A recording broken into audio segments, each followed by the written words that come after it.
Selama hari ini DAP, PKR, PAN beria-ria buat demonstrasi, buat itu, buat ini. Tuan-tuan, untuk apa? Untuk mendesak Parlimen disegerakan pembubarannya. Tapi hari ini tuan-tuan, saudara, mereka merayu-rayu berantakan, menjadi gundah pulana, kelang kabut macam cacing kepanasan. Tuan-tuan, kenapa? Kerana mereka takut nak berhadapan dengan pilihan raya. Sebab apa? Sebab taburan fitnah, bukan taburan hujan tuan-tuan. Taburan fitnah belum sempat meresap ke akar umi. Macam mana taburan fitnah ni nak meresap ke akar umi tuan-tuan? Saudara, fitnah-fitnah yang dibuat sebelum pilihan raya 2018 pun masih terngiang-ngiang di telinga kita punya pengundi-pengundi. Belum lagi pengundi-pengundi lupa tentang janji-janji manis 60. Janji manis Pakatan Harapan yang sehingga hari ini hanya satu je ditunaikan, iaitu menghapuskan GST.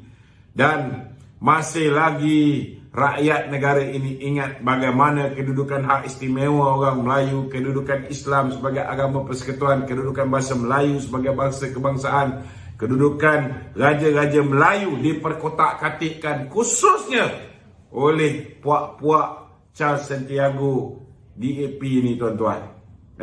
Kita tak lupa kawan Charles Santiago, iaitu Kula Segaran, membuat press conference, buat press release dalam bahasa Tamil. Kita belum lupa bos kepada Charles Santiago. Begitu juga dengan Lim Guan Eng. Kenyataan MOF pun ada dalam bahasa Mandarin tuan-tuan. Kita belum lupa bagaimana Sultan Muhammad Kelima baru 2 tahun menjadi ke bawah duli tuanku yang di-Pertuan Agong, akhirnya meletakkan jawatan tak boleh get along dengan pemimpin Pakatan Harapan. Begitu juga kita belum lupa pengundi, belum lupa apa yang berlaku terhadap hak istimewa orang Melayu dan kedudukan agama Islam, apa jadi pada aset tabung haji yang dipindahkan kepada kroni-kroni DAP. Semua itu tuan-tuan, rakyat belum lupa. Itu sebabnya DAP perlukan lebih masa, kerana hari ini dia baru rancak nak menabur fitnah. Saya nak beritahu tuan-tuan, yang takut sangat pilihan raya ni mereka. Tetapi hari ini yang setiap malam, sekarang malam ni pun ada, setiap malam turun ke akar umbi berkempen. Belum lagi pun kita buat penamaan calon, Tetapi yang setiap hari berkempen tuan-tuan, belum bubar pun dia dah kempen dah. Seolah-olah macam besok nak mengundi. Siapa dia? Pakatan Harapan, Perikatan Nasional juga yang beria-ria berkempen tuan-tuan. Sebab apa? Sebab mereka tahu sudah terlambat untuk mereka menabur fitnah. Itu sebab mereka rushing tuan-tuan. Mereka rushing untuk percepatkan memburukkan imej. Hari ini macam-macam fitnah ditaburkan. Dan kita pun bukan bodoh. Sudah pastilah bila Perdana Menteri itu datang daripada UMNO, mestilah UMNO pilih tarikh pilihan raya setidak-tidaknya yang menguntungkan kita. Takkan kita nak biarkan musuh kita yang sedang berantakan, musuh kita yang dalam keadaan tak bersedia dan dengan bodohnya menunjukkan ketidaksediaan mereka. Takkan kita nak tunggu mereka ni bersedia dulu baru kita nak adakan pilihan raya. We are not stupid, Charles Santiago. Jadi kalaulah ditakdirkan DAP kehilangan lebih daripada separuh daripada 42 kursi yang dia menang tu, terimalah dengan hati yang terbuka. Lakukan apa yang dipanggil sebagai self-criticism. Buat apa ni dipanggil apa dipanggil? Muhasabah. Muhasabah. Buatlah muhasabah diri. Kenapa rakyat sudah tidak boleh percaya dengan janji-janji yang kamu buat? Buat self-criticism. Tengok pada diri kamu. Kalau tak tahu macam mana nak tengok diri kamu, Pergi dekat DIY. Di sana ada banyak jual cermin yang murah-murah. Beli cermin tu, pandanglah, tengok Charles Santiago. Apa yang tak kena dengan diri kamu, yang menyebabkan kamu gelabah sangat takut pilihan raya ni. What have I done wrong? What have my party done wrong? What are the promises that we fail to fulfill? Ini semua soalan-soalan yang sepatutnya kamu tanya kepada parti kamu, kamu tanya kepada diri kamu. Bukan gelabah tak tentu pasal. Saya nak beritahu tuan-tuan, hari ini tuan-tuan tengok, biasa bila berhadapan dengan pilihan raya ni, sepatutnya Pakatan Harapan, DAP, PKR, begitu juga dengan Perikatan Nasional, mereka akan menceritakan apa yang kita akan buat sekiranya kita berjaya mengambil alih kuasa daripada kerajaan hari ini. Itu yang kamu patut bentangkan.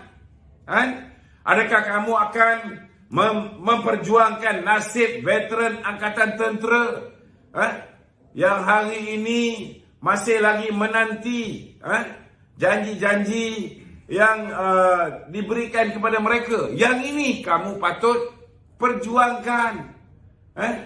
Adakah selepas ini kamu akan pastikan bukan hanya pelajar-pelajar yang meminjam dengan PTPTN, mereka ini akan dibela nasib mereka. Jika mereka bayar hutang, kita bagi diskaun 20%. Jika mereka bayar separuh, kita bagi diskaun 15%. Jika buat potongan gaji bulanan, kita bagi diskaun 15%. Tapi kamu sepatutnya hari ini tawarkan, kita juga akan bagi potongan kepada pelajar-pelajar yang tidak cemerlang, yang meminjam beasiswa, meminjam daripada MARA contohnya, meminjam daripada Petronas contohnya. Buatlah tawaran-tawaran ini. Ke kamu dah tahu dah, orang tak percaya dengan tawaran kamu? Itu sebab dia, saudara. Saya tahu, saya dah baca dah semua benda-benda yang dicadangkan.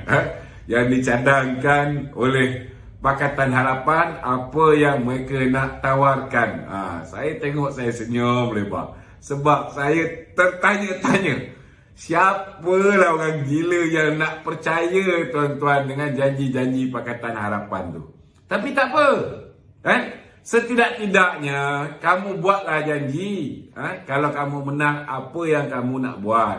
Walaupun satu Malaysia dah tahu, janji kamu memang tak boleh pakai, Charles Santiago. Janji kamu dibuat dalam buku Pakatan Harapan tu gagal disempurnakan. Malah bukan setakat gagal, bila kamu hanya melaksanakan GST dihapuskan, kamu patah balik kepada SST. Bukan setakat negara kehilangan lebih kurang 30 bilion setahun akibat daripada kekurangan dana, stable income, fixed income yang didapati oleh kerajaan setiap bulan dulu, yang boleh menyebabkan Datuk Seri Najib memberikan macam-macam faedah, bantuan, subsidi kepada rakyat. Saudara, akhirnya satu persatu kerajaan Pakatan Harapan tarik. Klinik Rakyat Satu Malaysia, saudara, ditutup. Projek-projek yang dibuat oleh kerajaan Pakatan Perikatan Barisan Nasional dulu, high speed rail, begitu juga dengan ECRL. Ni air kat bawah. ECRL. Begitu juga dengan perjanjian-perjanjian yang dah ditangani dengan pihak negara-negara luar, pelabur-pelabur luar, habis hancur lebur. Ini saya baca, tuan-tuan. Manifesto diorang tengah mengarang ni. Antara perkara yang nak dijanjikan semula, dia kata projek-projek mega yang nak dilaksanakan seperti ECRL, high speed rail. Begitu juga dengan projek-projek lain yang Pen Borneo dan sebagainya akan diteruskan. Aduh. Macam mana tak ke besar kemaluan tu, tuan-tuan? Benda yang dah terang-terang, benda yang dah terang-terang dulu, benda baik BN buat, Dato' Najib buat benda baik, engkau orang hentikan. Lepas korang hentikan, sekerak jalan korang nak hidupkan balik. Sekarang korang nak letak dalam manifesto. Tak ke gila tuan-tuan. Dia nak letakkan benda tu semua dalam manifesto. Akan dilaksanakan.